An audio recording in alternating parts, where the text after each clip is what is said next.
Sekarang kenapa ada namanya soul searcher? Kita berfalsafah dulu. Kita ini pakai falsafah yang saya tidak tahu jadi tahu, atau nggak tak dari, atau kita bisa tahu. Kita ini soul searcher. Karena kita selalu mencari yang pakai filosofi timur, di unknowable. Akhirnya kita nyerah. Udah, saya nyerah. Saya terima aja.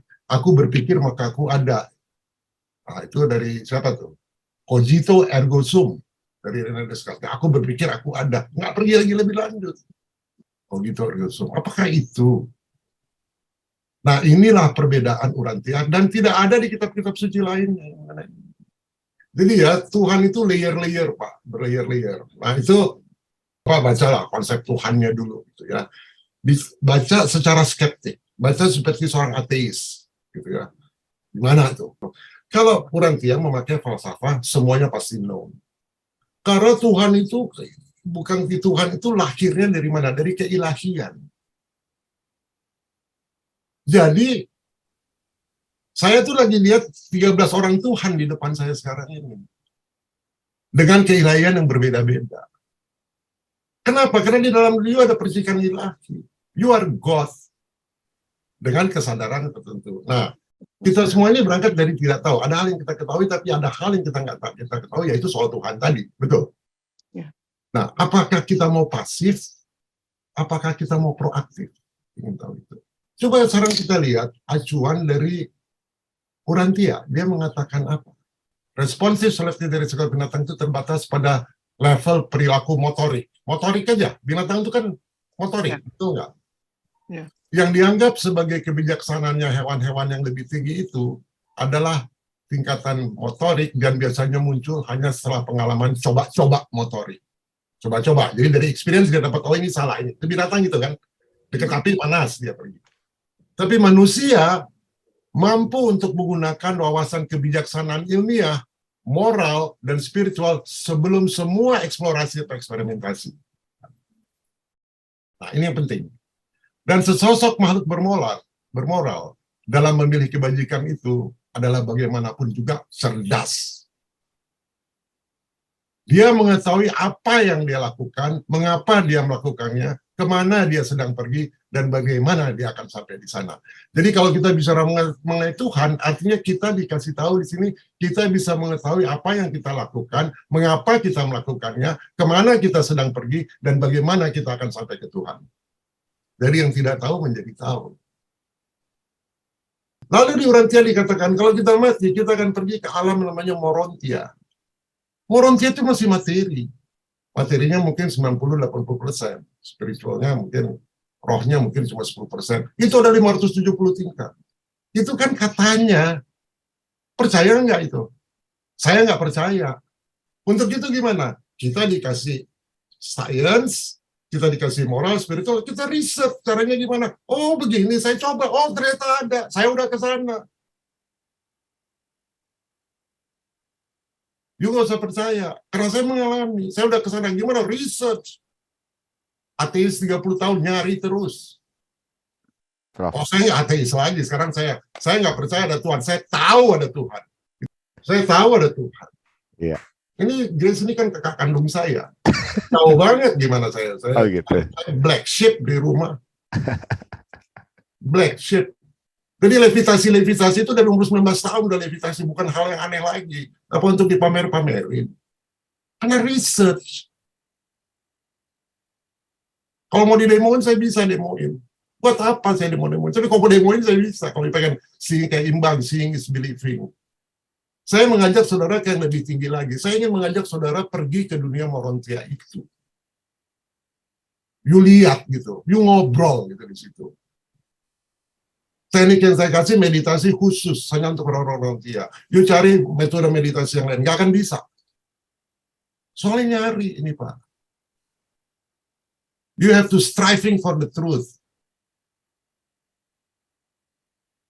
Jadi soul searcher itu nggak kemana-mana. Dari sini ke grup ini nggak cocok, kalau ke grup lain, ke grup lain.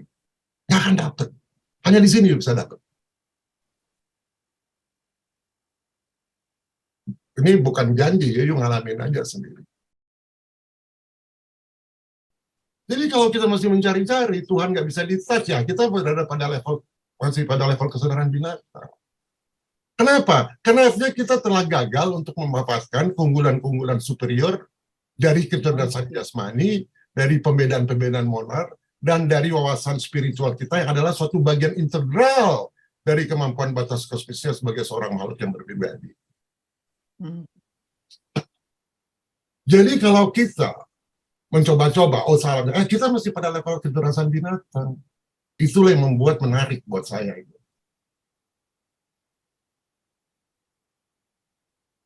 Jadi menurut kita sekarang, nalar kita mengatakan, apakah ada makhluk lain nggak selain kita di bumi ini? Nalar kita aja.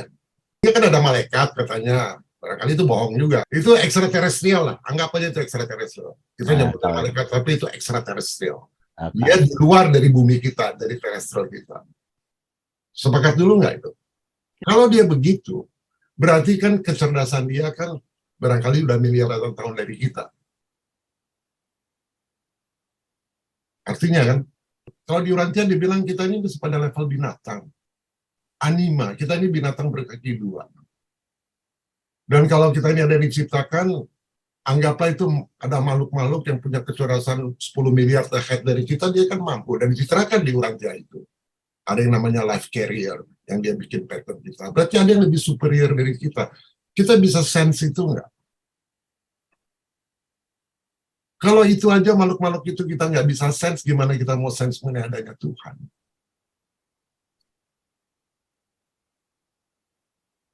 Jadi kalau kita dalam hidup kita masih experimentation, ya masih itu dan kita salah, berarti kita masih pada level kesadaran binatang. Jadi dia bicara soal apa? Level kesadaran kan?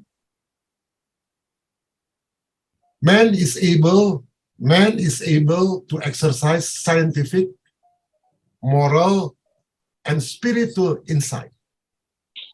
Terjemahannya, manusia mampu untuk mengeksersis secara ilmiah, moral, dan spiritual insight prior, sebelum to all exploration or experimentation.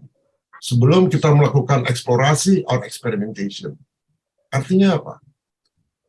Semua eksplorasi kita, mau materi, mau mind, mau spiritual, itu man punya kemampuan itu untuk mengeksersis itu secara ilmiah, secara moral, secara spiritual. Itu dikatakan oleh Rente. Manusia mampu untuk menggunakan wawasan kebijaksanaan ilmiah, moral, dan spiritual ya, sebelum semua eksplorasi atau eksperimentasi. Kalau kita berbeda, berarti apa? Kita nggak menggunakan seluruh wawasan kebijaksanaan ilmiah kita, moral kita, spiritual kita. Artinya kan gitu. Semua sudah diberi, mampu untuk menang. Persoalannya mau atau enggak. Kalau bisa, mau udah pasti bisa. Jadi artinya, dia mengatakan juga, ya, only a personality can possess insight in advance of experience. Artinya apa tuh? Hanya seorang personality, seseorang yang mempunyai possess and insight, kemampuan in advance, sebelumnya. Sebelum dia punya experience, dia udah punya kemampuan itu. Kemampuan apa aja yang mau explore? Yang mau eksperimen? Kehidupan you. Ya, dia punya kemampuan, dia punya pengetahuan, apa yang dia lakukan, apa yang dia lakukan untuk apa, kemana dia akan pergi, and how he will get there. Itu di 1933. Dikatakan gitu, bahwa man itu punya kemampuan to exercise, mengkaji ya, secara ilmiah, moral, spiritual, sebelum kita mengeksplor dan experimentation life kita punya kemampuan. Itu ada di mana kemampuan itu? Makanya harus seimbang. Jangan bicara spiritual aja, agama aja mengawang-awang, nggak kemana-mana. Jangan bicara soal moral aja, nggak kemana-mana. Jangan bicara soal ilmiah aja. Nah, makanya buku ini bicara mengenai ilmiah, mengenai spiritual, dan mengenai science. Ini yang esensial, ini bukan buku agama. Nah, pertanyaannya, manusia mampu, you mau nggak sekarang menggunakan wawasan kebijaksanaan ilmiah you, itu satu dulu. Moral you, spiritual you. Sebelum kita eksplorasi atau eksperimentasi, contohnya meditasi aja. Meditasi itu ada 4.000 macam. Kenapa nggak berkembang manusia itu dengan yang sudah 5.000 tahun? Karena dia nggak menggunakan ilmiahnya, dia nggak gunakan 100%. Intuisi aja yang mungkin salah. Dia juga nggak menggunakan kapasitas spiritualnya. Jadi meditasi yang saya berikan itu bukan meditasi-meditasian. Itu saya kaji betul secara ilmiah, dan itu baru level 1 loh yang saya kasih. Tujuannya apa? Supaya dia bisa bicara sama Tuhan. Ini yang dia udah kasih tahu. Pelaras itu Tuhan tuh ada di situ. Ada yang dalam diri kita. Sedetil. Dan di sini dikasih tahu caranya gimana. Gimana ya bisa bicara sama percikan ilahi. Di kitab-kitab suci lain mana ada? Nggak ada. Di kitab-kitab filsafat lain mana nggak ada. Di berbagai kitab meditasi itu di mana?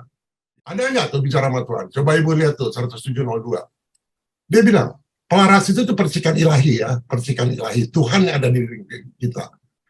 Adalah aktualitas kasihnya Bapa. Bapa itu Tuhan yang nomor 1.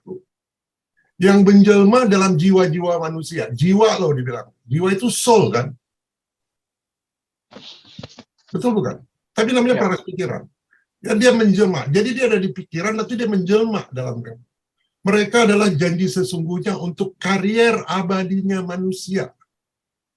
Karier abadinya manusia. Kita hidup akan eternal.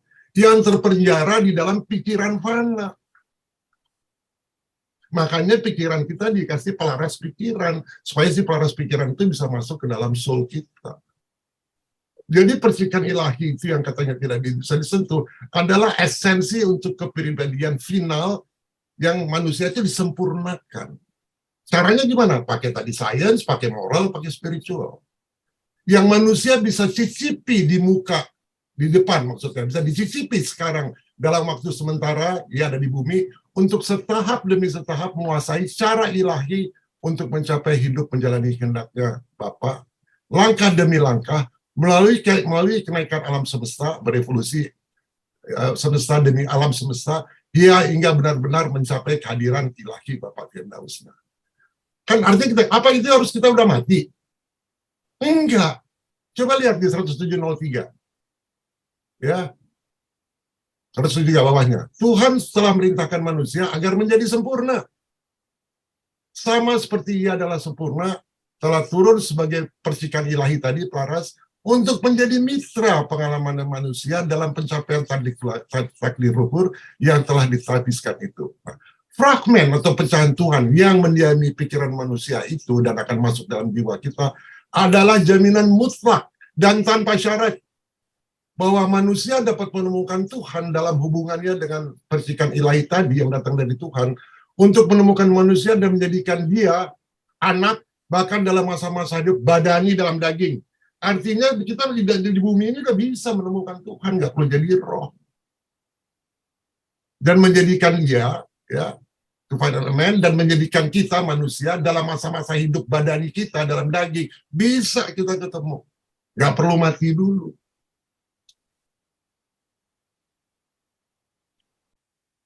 Itu kata orang Tia. Kita kan lagi banyak. Jadi, tolong referensi pengetahuan kita, agama kita, ilmiah kita, apa sependapatnya, kita nolkan dulu. Karena kita lagi belajar buku baru nih. Kita challenge nih, buku ini. Dia mengatakan bisa. Dia mengatakan bisa. Tuhan itu bisa diajak ngomong. Bisa diraba. Bisa ngobrol. Jadi semua tergantung level kesadaran. Sampai situ dulu persepsi kita sama